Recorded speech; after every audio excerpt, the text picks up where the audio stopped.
5 myths your dentist wants you to forget. Hello, I'm Dr. Kumar Varivel, your friendly Dallas-Fort Worth periodontist, here to help you steer clear of the dental folklore floating around like plaque at a candy convention. In this short video, I'm busting 5 popular dental myths that refuse to die, no matter how many times we brush them off. Let's separate the fact from fiction before these tall tooth tales take a bite out of your smile. Myth number 1. If it does not hurt, it is not a problem. False alarm. Cavities, gum disease, and even infections can lurk painlessly. By the time it hurts, the damage is already RSVPing to your wallet. Myth number 2. Baby teeth don't matter. They fall out anyway. That is like saying training wheels don't matter. Healthy baby teeth are essential for proper speech, nutrition, and setting the stage for the adult teeth. Plus, early decay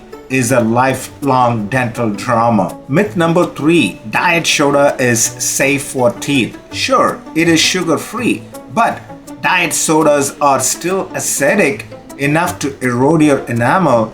That fizzy friend might be more like a backstabbing frenemy. Myth number 4. Harder brushing, cleaner teeth. Nope. Brushing like you are scrubbing a barbecue grill can damage your enamel and gums. Use a medium or a soft brusher brush recommended by your dentist and let the technique, not the force, do the job. Myth number 5. Natural remedies are always safer. From lemon juice to charcoal powder, natural doesn't mean harmless. Nature makes poison ivy too. Just saying. Always check with your dentist before testing kitchen cures on your enamel. Dental myths are everywhere, but your best defense is a solid science and a trusted dentist. Don't wait. Fairy tales wreck your flossy future. Brush smart, trust facts, smile often. Smile doesn't cost anything.